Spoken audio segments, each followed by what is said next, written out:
Sa mundong ito, laganap ang survival of the fittest.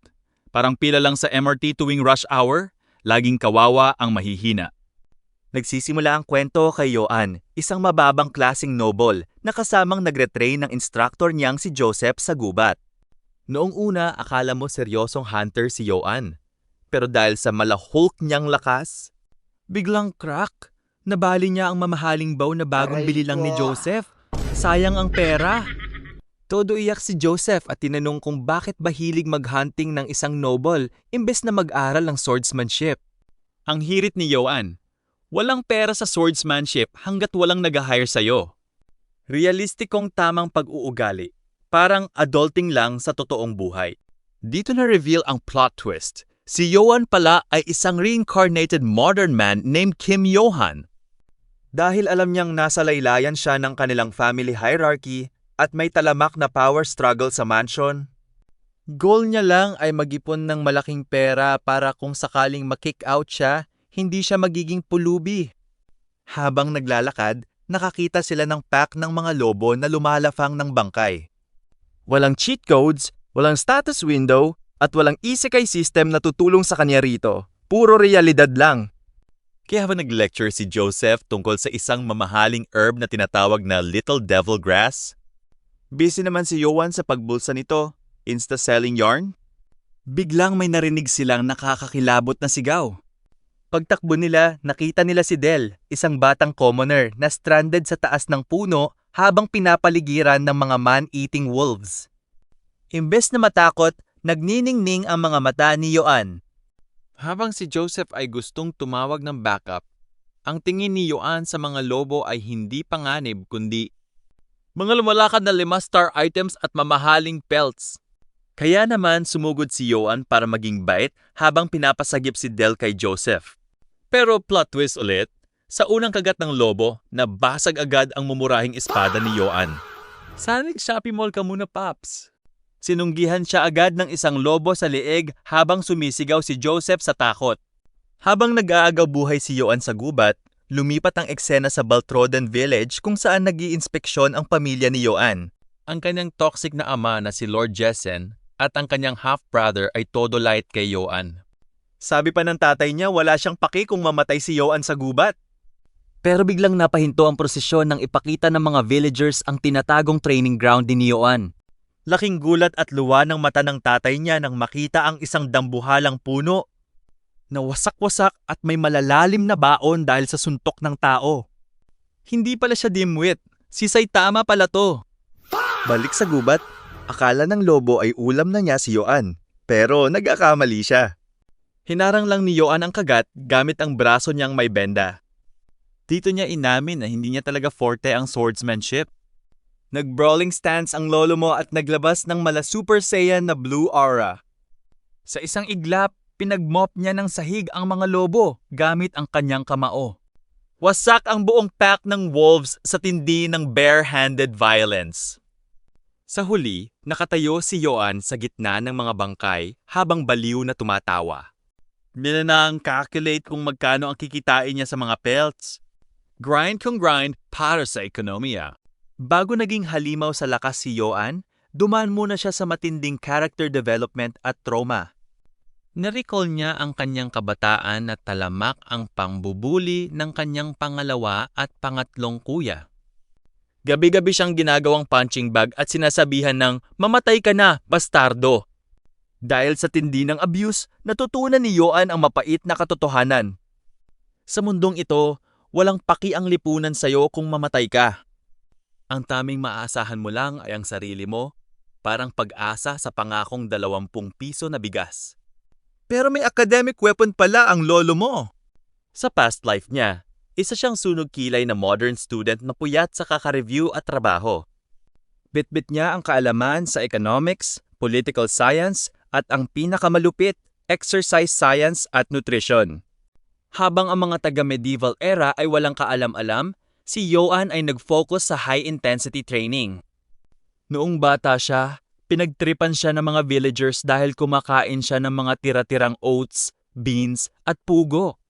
Akala nila na baliw na siya pero superfoods yan para sa tamang macro diet. Pagkalipas ng ilang taon ng disiplina at siyentipikong pag-ehersisyo, ang resulta? Isang suntok lang niya sa puno, parang may sumabog na thunderstorm. Malasa itama ang muscles. Balik sa kasalukuyan sa gubat, tapos na ang Wild Animal Cleaning Service ni Yoan. Habang seryosong nagpapasalamat si Joseph dahil inakala nitong bayani si Yoan na binuwis ang buhay, si Yoan naman ay abala sa likod, bitbit ang dalawang buntot ng patay na lobo. Nakangising aso niyang bulong. Alin kaya dito ang mas mahal mabebenta? Priorities. Pero natigil ang kanyang pagbibilang ng kita nang biglang magdilim ang paligid. May lumabas na kulay pulang aura na may kasamang nakakatakot na ungol. Isang dambuhalang lobo na may kumikina na pulang mata ang sumulpot. Isang legit na monster. Sabi ni Joseph, kailangan ng buong hukbo para talunin to. Pero si Yoan, biglang na-excite. Na-realize niya na may mythical monsters nga at sa utak niya, monster hide sama dengan mas malaking salapi. Sumugod ang halimaw pero mabilis itong iniwasan ni Yoan sabay banat ng solidong suntok sa mukha. Pero matapos ang suntok, nagmura siya. Shucks, nagasgasan ko yung balat. Bababa ang value nito. Bawasan ang kita. Grabing heartbreak. Ngunit biglang umungal ang monster ng napakalakas at nakaramdam si Yoan ng kakaibang atake. Biglang umikot ang mundo niya, may nakitang flashes ng digmaan at bumagsak siya ng walang lakas. Nagising si Yoan na sumisigaw at basang-basa ng pawis. Wala na ang monster at ligtas na natutulog sa tabi niya sina Joseph at Del. Dahil delikado na, binuhat niya ang dalawa sa kanyang likod para umuwi. May panghihinayang pa rin siya sa mga naiwang pelts. Pang down payment din yun. Habang papalapit sa village, nakita niyang maliwanag ang paligid. Pumasok ang kanyang pagiging delusional. Naisip niya na baka iiyak sa tuwa ang tatay niya. At gagawin siyang head of guards para libre ng only rice habang buhay. Ngunit woke up to reality nang biglang itulak ang mga sulo sa mukha niya. Pinapaligiran na siya ng mga armadong knights! Sumisigaw ang kaniyang kuya na si Philip. Saan ka nang galing? Paano mo nakuha maglaho sa araw ng inspeksyon? Doon lang naalala ni Yoan. Ngayon pala ang inspection day ng kanyang toxic na ama. It was at this moment that he knew he messed up. Dahan-dahang lumuhod si Yoan para mag-explain. Pero may pumutol sa kaniya. Manahimik ka. Lumahod ang kanyang dambuhalang ama, bit-bit ang isang naglalakihang ornate axe. Galit na galit ito at binanta ang babasagin ng kanyang ulo. Mukhang mapapasabak sa bugbugan ang bida. Habang pinapagalitan ng kanyang toxic na ama, may internal monologue muli ang lolo mo. Bad trip si Yoan dahil muntik na siyang mamatay sa gubat. Wala nang kinita sa pelts tapos gigisahin pa siya ngayon. Pero dahil master siya sa pagiging madiskarte, bigla siyang nag-shift sa ultimate ass-kissing mode. Sumigaw siya na kaya siya nahuli sa inspeksyon ay dahil nag-alabayani siya para iligtas ang mga taga-village. Timing naman na biglang sumulpot ang tatay ng batang si Del, umiiyak habang yakap ang anak. Ginamit ni Yoan ang momentum para sa kanyang sariling PR campaign. Nag-speech siya na parang kandidato sa eleksyon. Ipinagmalaki niyang tinalo niya ang pack ng wolves.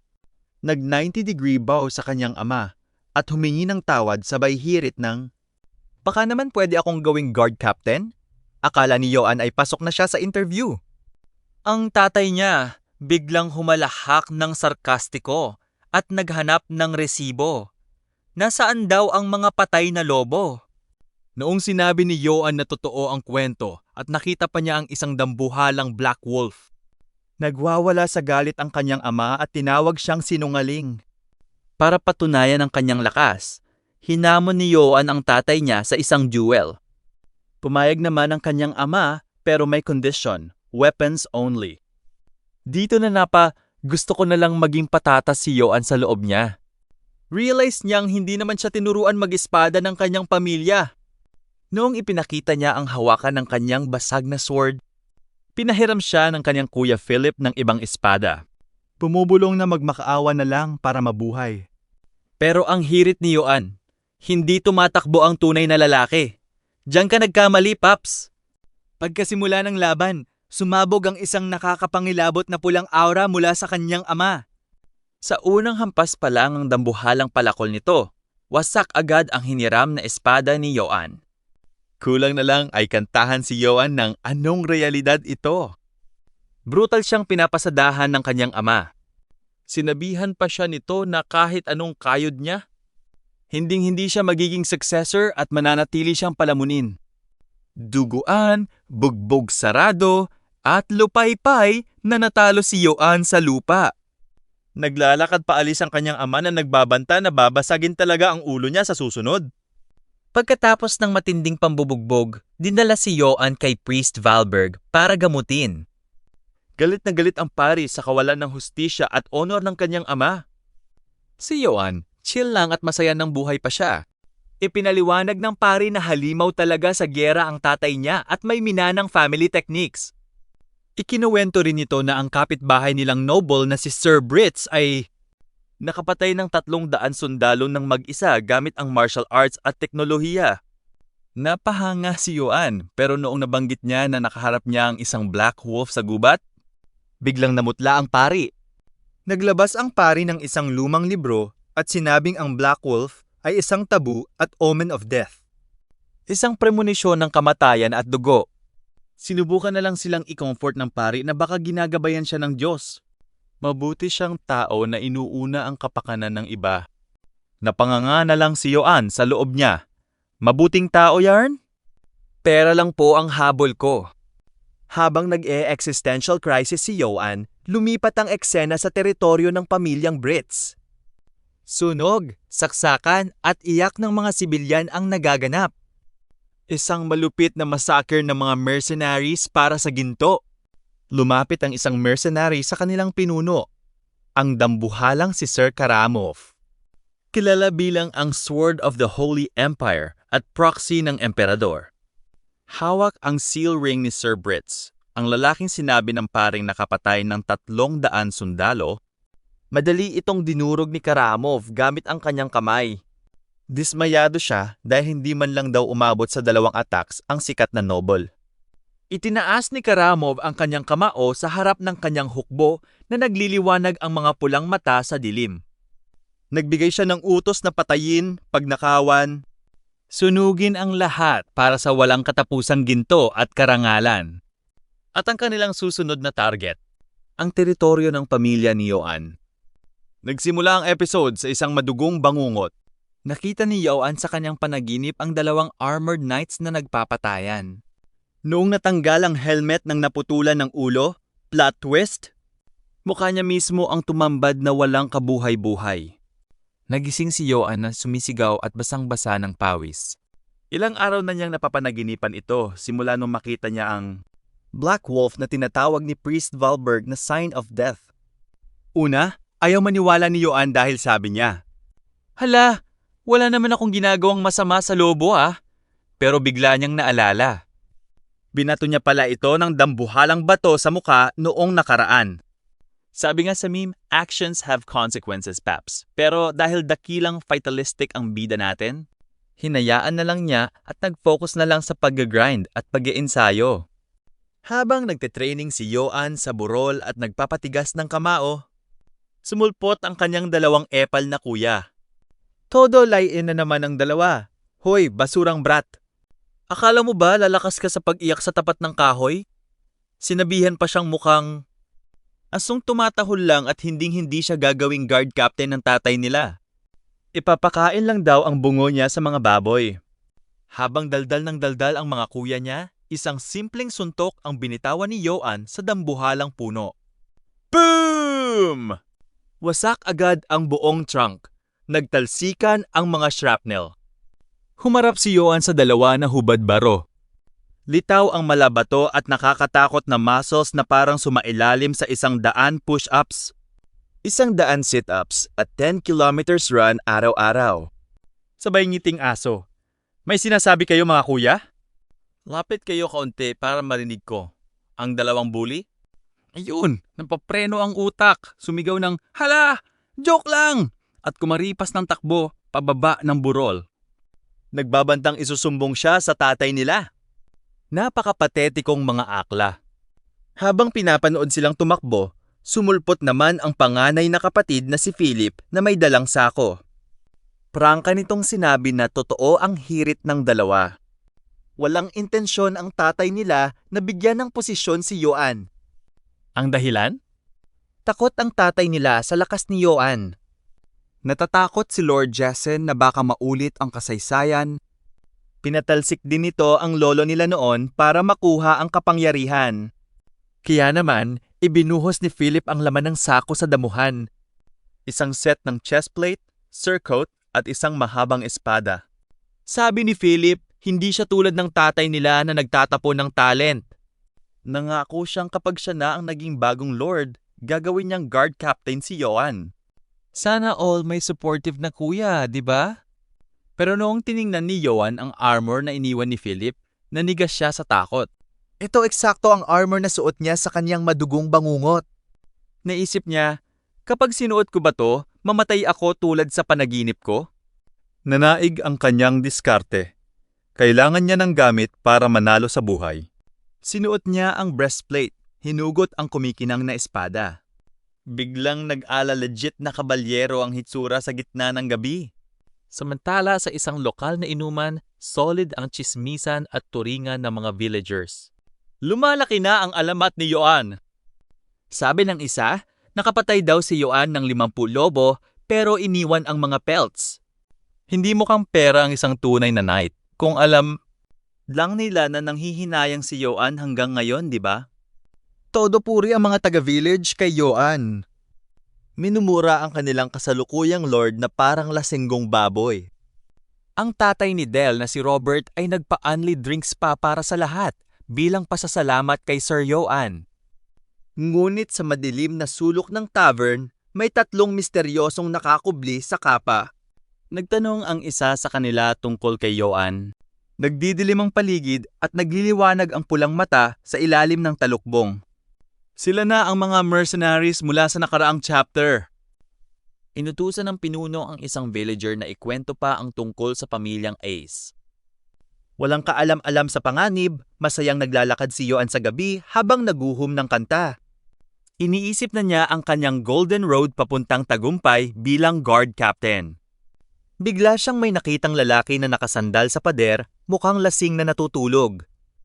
Dahil feel ni Yoan ang pagiging good citizen at future captain, nilapitan niya ito para tulungang makauwi para hindi sipunin. Ngunit pagkayuko niya, biglang nawala ang ngiti sa kanyang muka. nakaramdam siya ng isang malamig na talim na direktang nakadiin sa kanyang leeg. Nanigas si Yoan sa gulat habang sumisigaw ang utak niya ng, "Ano to?" GG na ba agad? Nagsimula ang eksena sa matinding paniki ni Yoan. Habang may kutsilyo sa leeg, mabilis na umandar ang utak niya. Sino to? Assassin ba ng tatay ko? Oh no, madam. O baka naman si Kuya Philip? Pero na-realize niyang kung ang tatay niya ang may utos, Personal siyang pupuntahan nito para ihambalos ang palakol. Dahil akala niya ay pera lang ang habol ng holdupper? nakiusap si Yoan na ibibigay niya ang lahat ng mayroon siya. Kahit sa totoo lang, wala naman talaga siyang kahit isang duling na barya sa bulsa. GG na sana, pero sumagot ang attacker na marami siyang pera. Lalong nagtaka si Yoan kung ano ang tunay na motibo nito. Biglang nagbago ang ihip ng hangin nang magtanong ang assassin. Totoo bang anak ka ng baboy na si Jessen para mabuhay?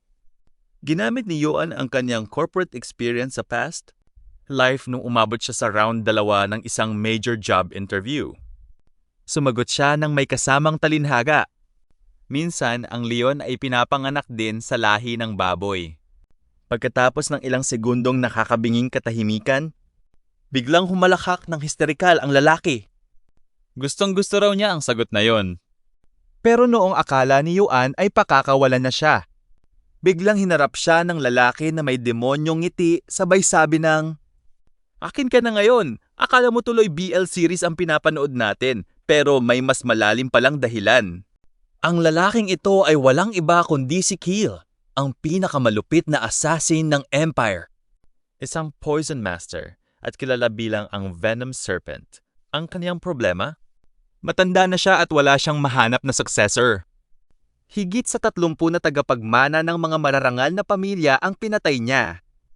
Mas pinili ng mga itong mamatay sa ngalan ng karangalan o Knight's Honor kaysa matuto ng maruming sining ng pagiging assassin. Dahil naiinip, kinonsulta ni Keely ang Witch of the Empire. Ayon sa hula ng witch, ang kanyang hinahanap na disipulo ay nasa isang nakalimutang probinsya. Ang teritoryo ng pamilyang Ayas at anak ito ng lasenggong lord. Noong una, minatahan ni Keely ang lugar. Sobrang hirap ng teritoryo na kayang-kaya raw bilhin ng kalahating gintong barya. Pero dahil gipit na sa panahon, naniwala na siya. Balik sa kasalukuyan, prangkang binigyan ni Keely si Yoan ng dalawang opsyon. Mamatay ngayon o matuto ng kanyang swordsmanship. Walang pangatlong pagpipilian. Pero imbes na matakot, ang unang tinanong ni Yoan, "Magkano po ang babayaran ko para mag-aral?" Sinabi ni Keely na libre ito at hindi niya kailangan ng pera. Laking tuwa ni Yoan dahil nakatsamba siya ng jackpot scholarship. Yumakap agad ang lolo mo at sumigaw ng, "Master!" Buong buhay ko po kayong hinintay. Noong binalaan siya ni Keely na ang assassin, techniques ay magdadala ng kahihiyan sa kanyang pangalan bilang noble. Sumigaw si Yoan na wala siyang paki sa honor o shame. At dahil makapal talaga ang mukha ng bida natin, humirit pa siya. "Master, baka naman pwedeng makahingi ng baon o allowance? Sapat na po ang edad ko para magka-spending money." Napanganga na lang si Keely. First time siyang nakakita ng ganitong klaseng makasalanang brat. Habang nagaganap ang bentahan ng talento sa gubat, sa mansyon naman ay nag-aalisan na ang pamilya pagkatapos ng inspeksyon. Nagpalitan ng makamandag na tingin si Philip at ang kanyang madrasta na si Madam Ates. Parehong nag-aagawan kung sino ang susunod na magiging pinuno ng kastilyo. Bago umalis si Lord Jessen, tinanong ni Philip kung ano ang gagawin kay Yoan na hindi pa bumabalik. Ang sagot ng kanilang toxic na ama, "Huwag mo sayangin ang oras mo sa basura na yan." Walang paki ang mundong ito sa kamatayan ng mahihina.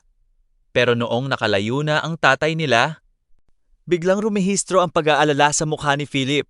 Hinahanap-hanap pa rin niya ang kanyang kapatid. balik sa forest training ground, sinubukan ni Keely ang kakayahan ni Yoan.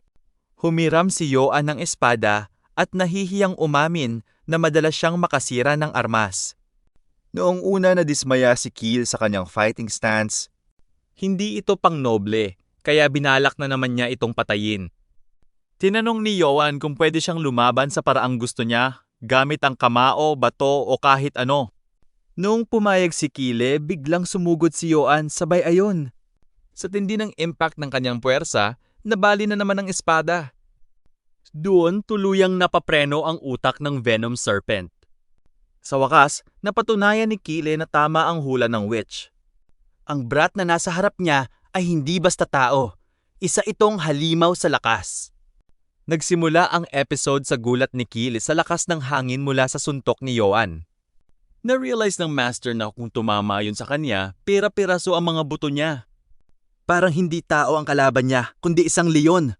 Seryosong nakipagbakbakan si Keely gamit ang kanyang malaahas na teknik.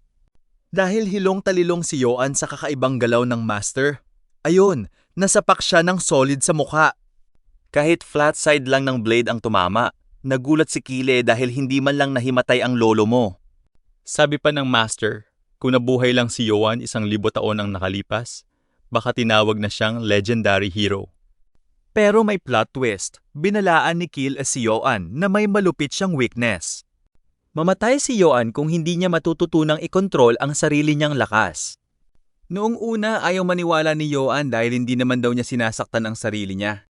Kaya para ma-motivate ang ating mukhang perang bida, nag-offer si Keely ng deal. Bibigyan niya si Yoan ng ginto kung magagawa nitong baliin ang espada ng master imbes na ang sarili nitong armas. Pagkarinig sa salitang ginto, nagningning ang mga mata ni Yoan. Para sa ekonomiya, sumugod ang lolo mo. Pero sad boy moments muli dahil sa tindi ng kanyang puwersa. Muling nadurog ang kanyang sariling espada at tumalsik ang mga fragment sa mukha niya. Doon na-realize ni Yoan na natatalo siya ng sarili niyang lakas, parang nung lumaban siya sa tatay niya. Ipinakita ni Keely ang tunay na sining ng kontrol. Sa isang iglap, gamit lang ang scabbard o kaluban. Hiniwa niya sa kalahati ang metal armor ni Yoan. Sabi ni Keely, kapag natutunan ni Yoan ang tamang kontrol, kaya nitong humiwa ng kahit ano. Dahil determinado si Yoan na mabuhay at maabot ang pangarap niyang maging guard captain dahil para sa kaniya, ang mga public servants ang pinakamagaling umiwas sa disaster. Tinanggap niya ang duguang training. Paglipas ng ilang araw, naglakad si Yoan sa village na may bugbog at swollen face mula sa matinding ensayo. Masaya na siya dahil kahit papaano ay natutunan na niyang hindi makabasag ng espada. Excited na siyang matuto ng totoong swordsmanship. Biglang natigil ang kanyang pagmumuni-muni nang makakita siya ng mga estranghero sa village. Noong tinanong niya kung sino sila, mayabang siyang sinigawan ng group leader na lumayas dahil restricted area daw yon. Ipinagmalaki ng leader na sila ang Wolves of Akhaite, mga sikat na mercenaries na direktang kaalyado ng emperador. Imbes na matakot, nagningning na naman ang mga mata ni Yoan. Nagtanong agad siya kung magkano ang sahod.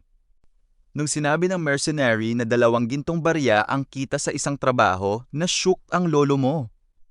Sa utak ni Yoan, gusto ko na lang maging mercenary. Parang mas mabilis yumaman dito kaysa maging guard captain. Pero biglang nagkaaberya. Kusa at automatikong gumalaw ang kamay ni Yoan para hawakan ang kanyang espada. Nagtaka at nagpanik siya kung bakit kusa itong gumagalaw. Nakita ito ng kasamang elf ni Sir Kamarov na si Jane. Galit na galit itong sumigaw na ang paghawak sa espada sa harap ng kaniyang master ay ang pinakamataas na antas ng kawalan ng galang. Binalak pa siyang pugutan ng elf, pero pinigilan ito ni Kamarov. ang dambuhalang pinuno na nagpakilala bilang Emperor's Guard Knight. Doon naramdaman ni Yoan ang isang kakaibang kilabot na mas matindi pa nung makita niya ang Black Wolf o nung tangkaing patayin siya ng kanyang tatay. Ang kanyang murderous intent ay nakakapresko at nakakasuffocate.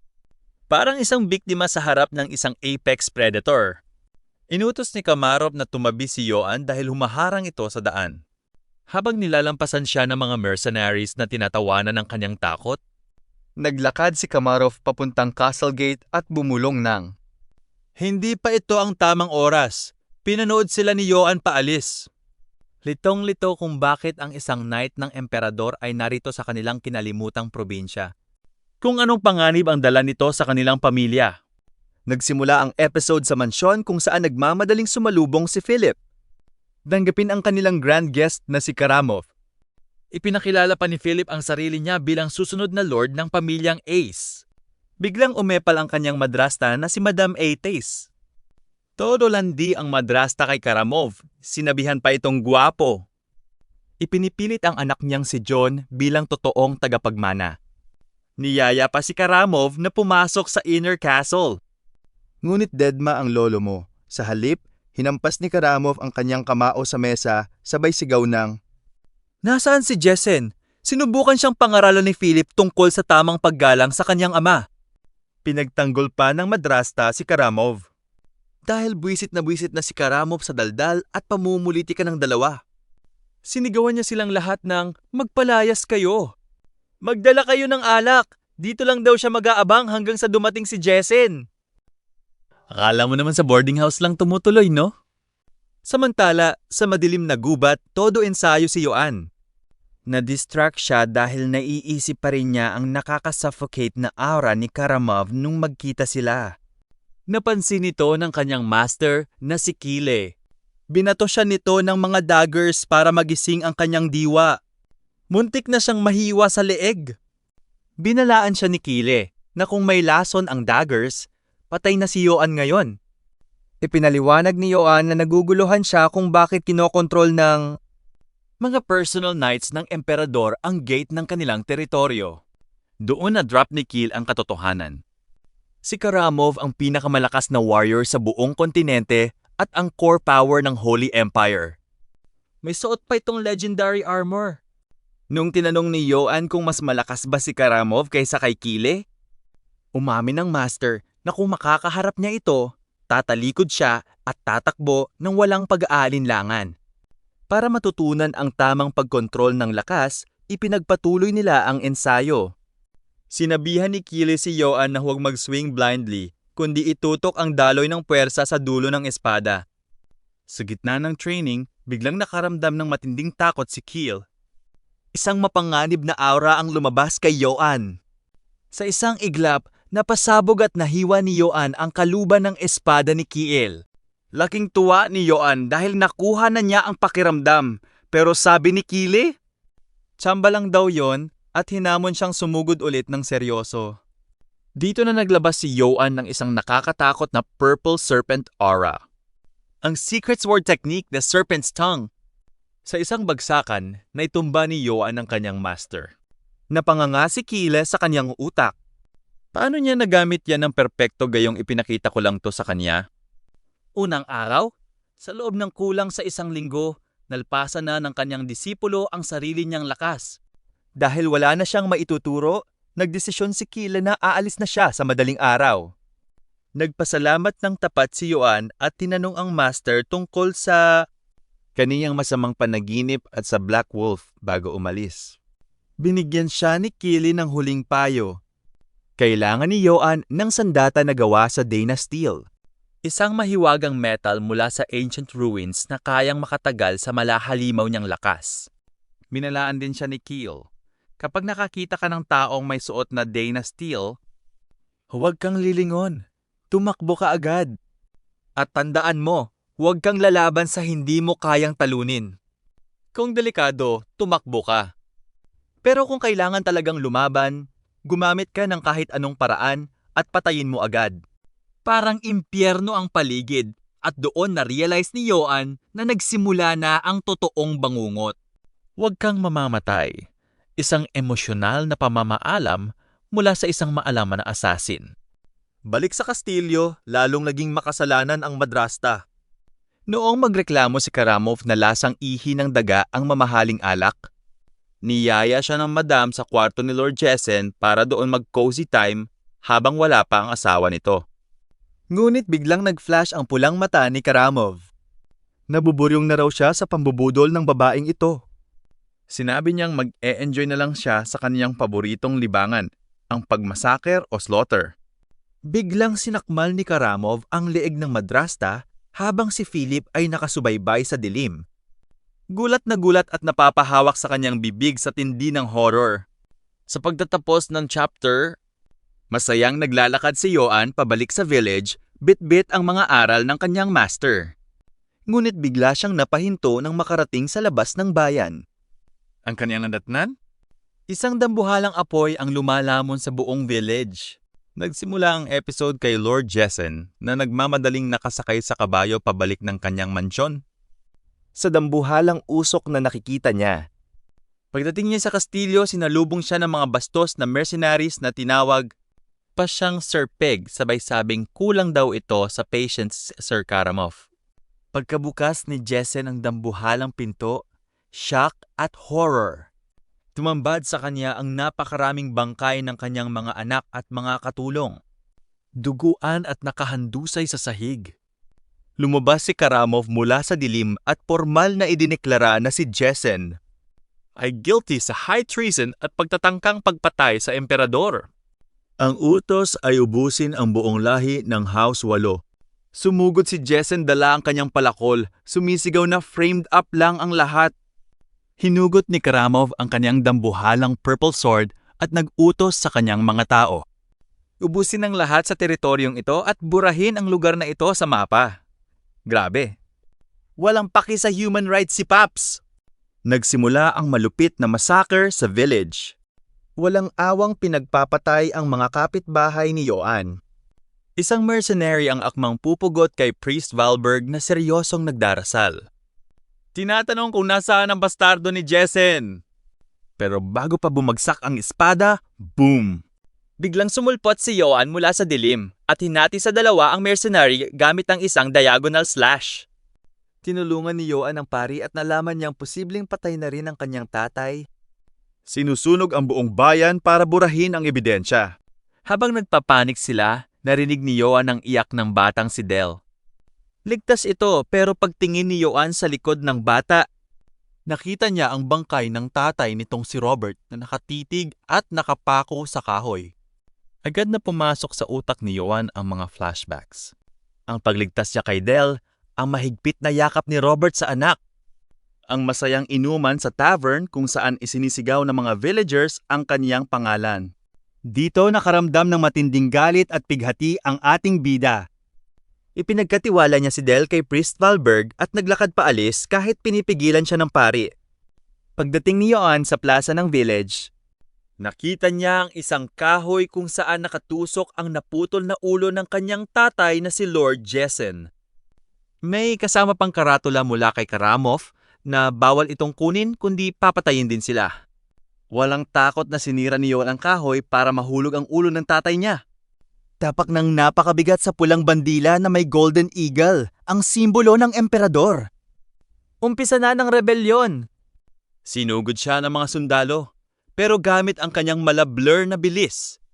Agad na pinagmop ng sahig ni Joanne ang 3 mercenaries sa isang iglap.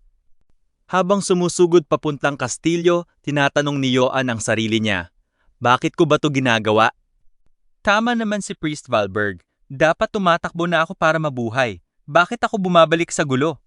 Doon niya nakita ang kanyang kuya Philip nakasandal sa puno. Punong-puno ng mga pana sa katawan at umuubo ng dugo.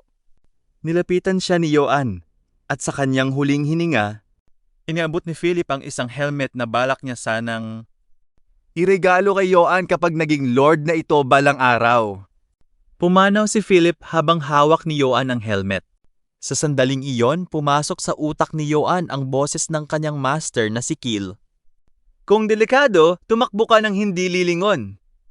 Pero kung kailangan mo talagang lumaban, Gumamit ka ng kahit anong paraan at patayin mo sila ng walang kabiguan. Sinuot ni Joanne ang helmet ni Philip. Nag-snapshot ang visor. Nagliwanag ang kanyang asul na mga mata sa dilim. tama, ito na ang tamang oras, bulong niya.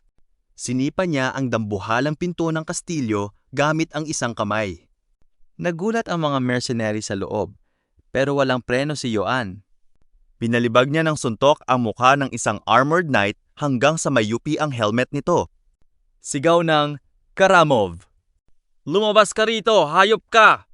Lumabas si Karamov mula sa madilim na pasilyo. Hinihila ang kanyang dambuhalang purple sword na tumutulo pa ang dugo. Narealize si Karamov na si Joanne pala ang nakita niya sa village noon, si Kim Johan. Sabi ni Karamov sana daw ay nagpatuloy na lang ito sa pagtakbo para mabuhay. Dahil gusto nitong mamatay, pagbibigyan niya ito.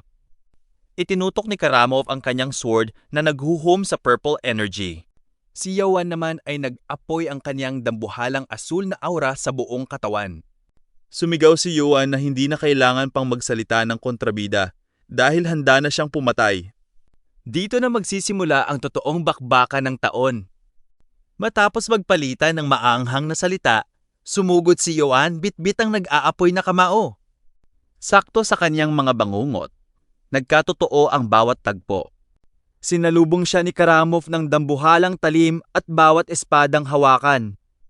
Ni Joanne ay parang toothpick na pumuputok sa tindi ng lakas ni Karamov. Pero dahil madiskarte si Joanne, kada mapuputulan siya ng armas, pumupulot lang siya ng mga gamit mula sa mga bangkay ng mercenaries na nakahandusay sa sahig. Sa isang malaking buwelo ni Karamov, mabilis itong iniwasan ni Joanne. Naman ang nahati ni Karamov ay ang mismong haligi ng kastilyo na nagdulot ng matinding pagguho. Mula sa usok ng gumugulong na bato, humalakhak si Karamov. Mas nakakaaliw daw si Joanne kaysa kay Sir Britz na pinatay niya noong nakaraan. Kahit ang sarili niyang mercenary na natalsik sa kanya ay hinati niya ng walang pag-aalinlangan para lang makipaglaro. Ngunit nagkamali si Karamov nang tinantya. Nakapulot si Joanne ng bagong espada at bumitaw ng isang malakidlat na saksak. Crack! Dumikit ang talim sa braso ni Karamov. Bumasag sa kanyang maalamat na Dana Steel armor. Kumuha ng malaking hiwa ng laman bago tuluyang naputol ang blade. Napaatras si Karamov na nanginginig sa gulat. Imposible! Walang tao ang may kayang sumira sa Dana Steel. Sino ka ba talaga? Muling sumugod si Joanne. Akala ni Karamov ay nakuha na niya ang laro ni Yoan. Isang brute na puro muscle lang pero walang technique o pino sa pakikipaglaban. Swinging purely by instinct dahil hindi naman tinuruan ng totoong swordsmanship ng tatay niya. Natakot si Karamov na kung hahayaan niyang lumaki ang batang ito, magiging banta ito sa buong kontinente. Kaya noong bumuwal si Yoan para sa isang malawak na wide slash, nag-abang si Karamov para pugutan siya. Pero plot twist, fake news pala yan. Biglang nag-change up si Yoan sa ere at ginamit ang lihim na teknik ng kanyang master na si Kile. Ang direksyon ng atake ay lumipat sa bukas na tagiliran ni Karamov. Pagkalatigo ng espada sa armor, Binitawan ni Yoan ang kanyang armas sabay buwelo ng isang solidong suntok diretso sa sugat ni Karamov. ang shockwave ng suntok ay lumabas hanggang sa likod ng armor ni Karamov. Dahilan para mag-spit up ito ng napakaraming dugo at manghina ang mga mata. Na-realize ni Karamov na niloko siya. Hiningi niya ang kanyang guard dahil ginamitan siya ng estilo ng Venom Serpent. Duguan at may sariling pool of blood sa sahig. Tinanong ni Yoan si Karamov habang nakatutok ang basag na talim sa leeg nito. Bakit niyo ginawa to? Umubo ng dugo si Karamov at sinabing, Ito sa emperador dahil magulo ang empire ngayon. pero bigla itong natawa at pinuri si Yoan. Sa loob ng ilang dekada sa gyera, ngayon lang siya nakakita ng ganito kalakas. Nag-offer si Karamov ng recruitment. Sumama si Yoan sa empire.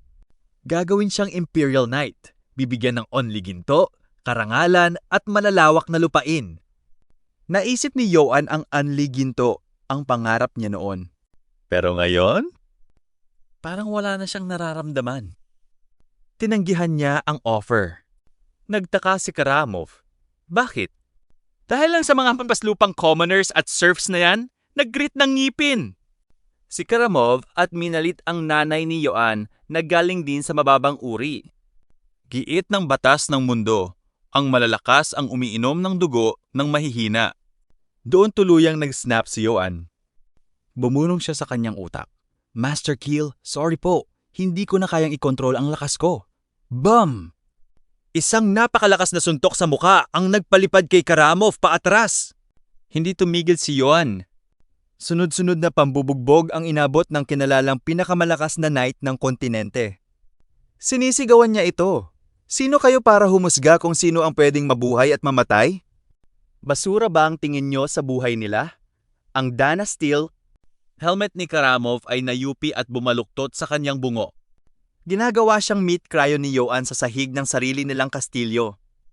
Sa huling hininga ni Karamov, habang nanginginig sa lupa, binalaan niya si Yoan.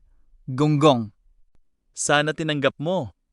Ang sumira sa espada ng emperador, walang ibang aabutin. Matinding pagdurusa.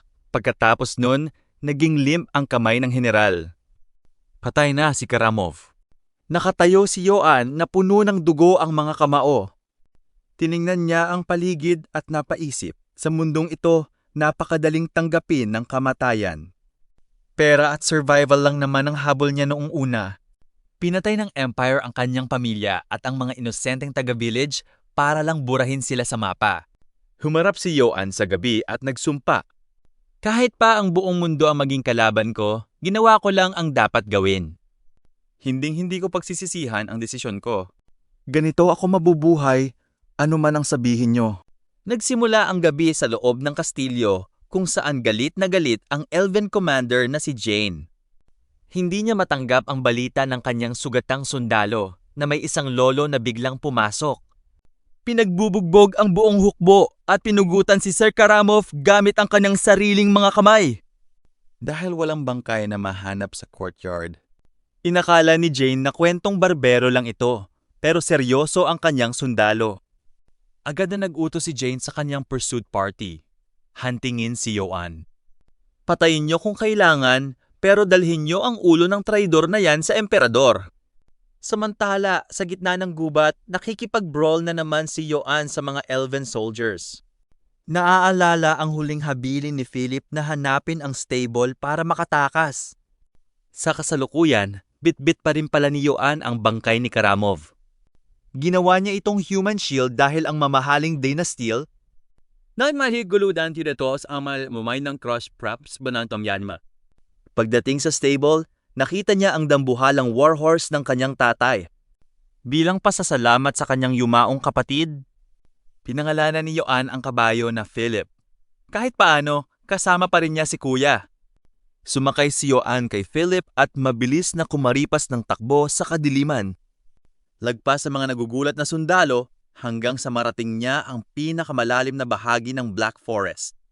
Doon, kahit medyo toxic ang kanyang pamilya, minabuti pa rin niyang maging disente at ilibing ang bangkay ni Karamov. Ninakaw muna niya ang dambuhalang purple sword nito na gawa sa Dana Steel. May nakasulat na ancient imperial script, Crest Recoverer, dahil masyadong mabigat at kapansin-pansin ang gintong armor. Nag-shovel ang lolo mo at ibinaon ito sa lupa sabay bulong na. Babalikan kita balang araw. Sayang ang benta rito. Habang nagpapahinga, realize ni Yoan ang matinding problema. Wasak na ang kanyang pamilya, sunog ang kanyang bahay. Wala siyang nadalang kahit isang duling na barya. Gutom, pagod, at nanginginig ang kanyang buong katawan. Sabi nga sa kanya ni Karamov, suffering o pagdurusa na lang ang raranasan niya. Hirit ni Yoan sa sarili niya. Matagal na akong nagdurusa bago pa kita binugbog hanggang now na may bre is best for now. Ngunit walang peace of mind ang bida natin. Biglang sumulpot mula sa dilim ang kinalakihan niyang malas, ang Black Wolf. Sa tindi ng pagod ni Yoan, wala na siyang lakas para bumuhat ng espada. Habang nag-iisip siya kung paano makakaabot kay Philip para tumakas, biglang dumating sa likod niya ang mga mercenaries ng Wolves of Akaite. Natrap si Yoan. Sa harap niya ay ang nakakatakot na monster. Sa likod naman niya ang hukbo ng kaaway. GG na ba talaga? Pero naganap ang pinakamalaking plot twist. Imbes na atakihin si Yoan, biglang sumugod ang Black Wolf lagpas sa kanya at sinalpak ang mga Elven soldiers. Nagsisigawan sa takot ang mga mercenaries habang pinagwawasak sila ng lobo. Hindi na inalam ni Yoan kung bakit siya nilagpasan ng monster. Ang mahalaga, nilinis nito ang daan para makatakas siya. Nag-grit ng ngipin si Yoan, sumakay kay Philip at mabilis na tumakbo palayo. Habang tumatakas sa kadiliman, pumasok sa kanyang isip ang mga alaala ng kanyang kabataan. Noong bata pa siyang hawak ang wooden sword, ang kanyang matinding training, ang masayang village na ngayoy abo na. Lumayo si Yoan habang ang dambuhalang Black Wolf ay nakatayo sa likod. Nagliliwanag ang pulang mata sa dilim, pinapanood ang kaniyang pag-alis. Dito formal na nagtatapos ang The End of Childhood arc. Wala na ang batang nagtatago. Nagsimula na ang kwento ng isang takas na lalaking handang kalabanin ang buong imperyo. Okay guys, hanggang dito na muna. Subscribe for part 2.